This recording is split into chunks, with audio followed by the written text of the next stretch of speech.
Hello, friends. On October 20th, I was blessed to go to Houston and enjoy the feast day of St. Jonah's Orthodox Church.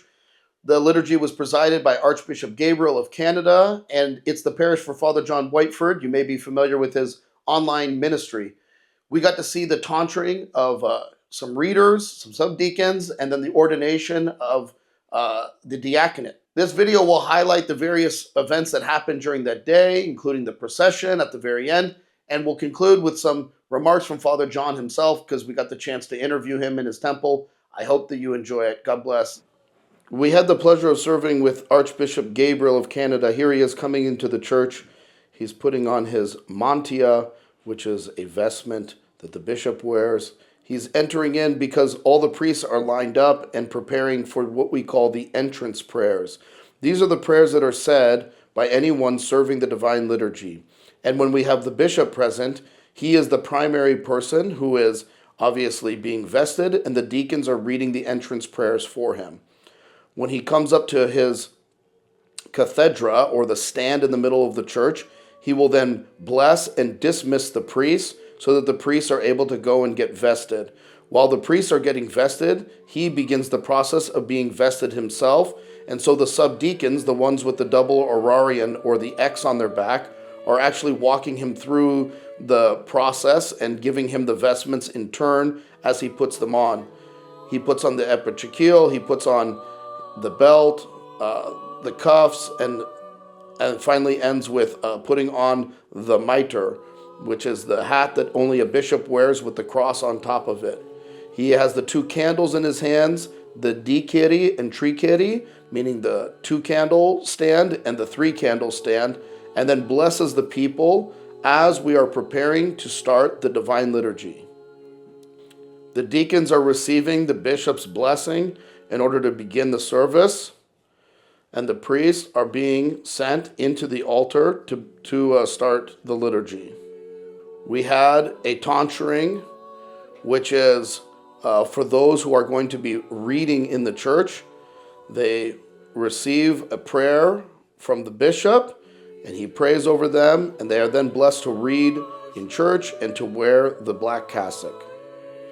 This is what they call, I don't know the formal name for it, but it's kind of like a small phalonion, similar to what the priest wears while they're reading in the church to show that they are able to read and perform their duties.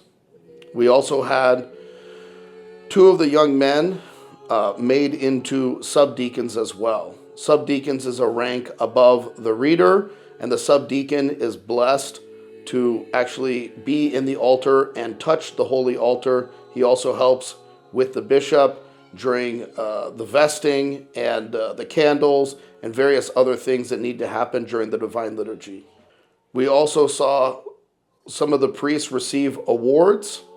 This is Father Seraphim from Dallas area. He is receiving an award. An award is basically an addition to his priestly vestments that goes along with his rank. Sometimes it's a different cross or a different article of vestment that he'll be wearing. And this is our dear Deacon Anesti. He serves with me in Georgetown. He was receiving the award for the double orarion, which is the vestment that goes around the deacon while he serves the liturgy. It is given to him for his years of service. This is the great entrance where the chalice and the discos are brought into the altar. This church has kind of a normal-sized ambone, but obviously not an ambone that's big enough to accommodate all the priests. And so the priests stand below the ambone. The bishop prays and blesses the people. And then here we have an ordination for somebody who is a subdeacon. They were ordained to the diaconate. They go around the altar actually 3 times, which is similar to what we see both in baptism, when we have kind of an altar that's set up, or an altar basically kind of set up in the middle of the church, and similar to the marriage service as well. This in part signifies the fact that there is a type of marriage that the deacons and priests have in serving the Holy Liturgy and kind of being wed to the altar.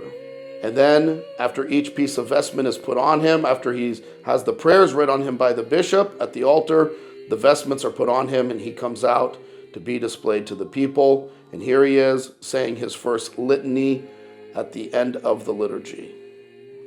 After the liturgy, we were blessed to have actually pretty decent weather in Texas, and we did a procession around the church, which is normal on feast days. These processions involve a reading of the gospel and blessing basically the four sides of the church, and at every blessing there is petitions that are made and prayers that are said and the blessing of the people with holy water. On the west side of the church, I had the blessing to be able to sprinkle the people with holy water, which is always a great joy for the priest. And after we concluded this, we were able to stand in the front of the church and get a group photo, and then everyone was dismissed, and we had a wonderful lunch. All right, I have the pleasure to be here with Archpriest Father John Whiteford. Father John, give us a little background about yourself. You've been a priest for... Well, it will be 25 years next year, next January the 14th. Got it. And so you founded the parish here? We got the blessing from Archbishop Gabriel to found this parish in 1998, and then I was ordained a priest in 2001, and so we were doing reader services between those two dates. But we had priests that would come and serve for us, and as it worked out, every Pascha during that period, we had a priest that was able to come and serve for us.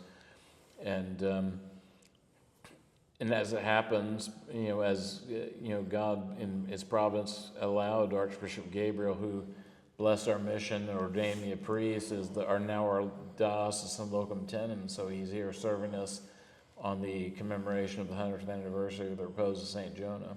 One of the things that we've been doing on the channel lately is exploring kind of the work of the priesthood. And as you know, they've been releasing data recently that we need X number of priests in the next few years. And so I don't know if I like the language of discerning the priesthood, but what would you say to those who are in a healthy way considering the priesthood? Right. What kind of simple advice would you give them? Well, I think the key thing is that, number one, you need to feel like this is something that you are called to, but also you need to have other people like your parish priest, the bishop, agreeing that you're called to, because there, unfortunately, are people who think, hey, I should be a priest, but there's either some severe impediments or else they don't have the gifts to be a priest. But obviously there are lots of candidates for being a priest. And ROCOR is actually the only jurisdiction in North America that doesn't have a priest shortage, and that's because we do apply pastoral discretion, and we have avenues for ordaining people and preparing them for being ordained that don't require them to pull up stakes, cut all their ties, quit their job, go into debt, and move to the Northeast, and then expect after 3 or 4 years of going to seminary that they're suddenly going to move back, reestablish a job, reestablish connections, and not get paid a full salary, which is not a realistic way of developing clergy. And you're one of the professors at the Diocese of the Midwest online seminary program. You said the number one thing is to seek the counsel of your parish priest, your spiritual father, and those around you to see if they see that calling in you rather than being self-willed. Right. You want to have it confirmed by someone else who's more objective, because unfortunately no one's objective about yourself. We all think we're the most important person in the world because for us, we are the most important person in the world. And so we might think we have gifts that we don't have, but someone else who's in spiritual authority over us can discern, do you have the gifts or not? And the thing is, maybe you're not material to become a parish priest, but that doesn't mean you can't serve the church. You could be a Sunday school teacher. You could be a starosta. Any priest will love anyone who shows up and is willing to work. Amen. And so, and the thing is, if you feel called to be a priest and the priest is not already telling you, yeah, you should be a priest, just show up and do things. And the thing is, the priest might at some point see, hey, yeah, maybe this is someone who could be a priest, when they see that you're willing to work, because the priesthood is a difficult job. It requires a lot of effort, and it's not for someone who's willing to just put in a little bit of effort but then play video games all day. Being a priest, it requires your time. And so if you are willing to put forth the effort, maybe the priest doesn't think you're a candidate for being a priest today, but if they see you willing to show up and regularly do things, most priests are going to start thinking, hey, maybe this is someone who should be ordained because I can count on this person. Amen. You know, when I started our parish, most priests who start a mission, you're doing everything. You and your wife are essentially running the parish. But at a certain point, you start to realize, okay, this person is showing up and they're willing to take on this share of the load. And I can trust them because they're doing it consistently. They don't just bail out on me and then I'm left hanging, holding the bag. If they can't come, they let me know ahead of time. They make other arrangements. So this is somebody who's above average as far as a parishioner. I can trust them. And so if you're someone like that, your chances of being identified as someone who might become a priest are dramatically improved, because the essential criteria for being a priest is someone who's dedicated and willing to work. If you don't have those two things, game over. Yeah. You're not going to become a priest. It's interesting. You're talking about the tenacity, the hard work, the durability, the reliance that you can have on this person. And so many times I've met young men who are kind of enamored with theology, and they think, okay, that's the criterion for being a priest, is that you really like reading.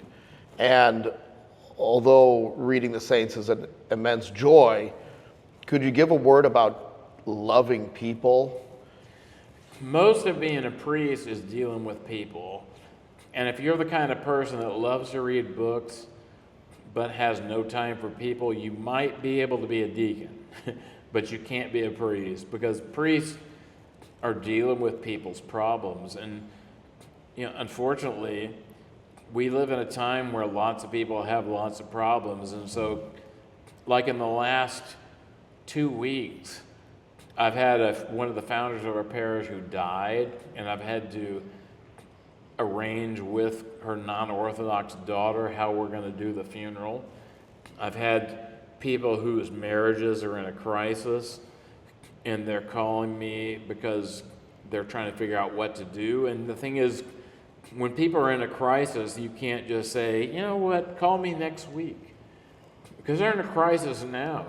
So if you're not prepared to devote lots of time into people, and if you don't like talking to people, then you're not going to be a priest that's going to be successful. Because when people are in a crisis today, they might never be in a crisis for the rest of their life, but they're going to always remember what you did when they were in a crisis, and they're either going to say, he's a good priest, he was there when I needed him, or they're going to say, he was not a good priest. I was in a crisis, and I tried to get him to help me, and he was too busy for me. So you have to make a decision. If you want to be a priest, you're dedicating yourself to your people, and you're willing to sacrifice time. Obviously, you have to balance those things because you have your own family to take care of and stuff like that, but you have to make time for people, because that's what it's all about. And the bigger your parish gets, the more you have of these things. And you made a comment about how broken people are today and how much they need the spiritual medicine of the church. And in my own experience, thank God we're reaching a lot of people that are broken, but those people, they need attention. They need you to walk with them in life and genuinely care about them, their problems, their marriage, their family. And so many times I've seen the kind of academic types, like you said, if you love reading books but you don't love people, the priesthood is not for you. It doesn't work. Right. So that's just awesome advice, and thank you for sharing with us the life of St. Jonah. It is 10:15 at night, and I think both of us have been probably going since about 8:30 this morning. So talk about hard work and long hours. 5 o'clock this morning. Yeah, I mean, I was leaving, going to church and whatnot, but yeah, you're right. Much earlier than that. So you're on about 20 hours or so. Right. Super grateful for your time and for all the wonderful support you've given you. me as a brother priest. I can't Thank you. speak enough about the fact that you've been so attentive to me in my own life and struggles. Thank you so much, Father John. Thank you for having us, and we're looking forward to the feast tomorrow. Thank you.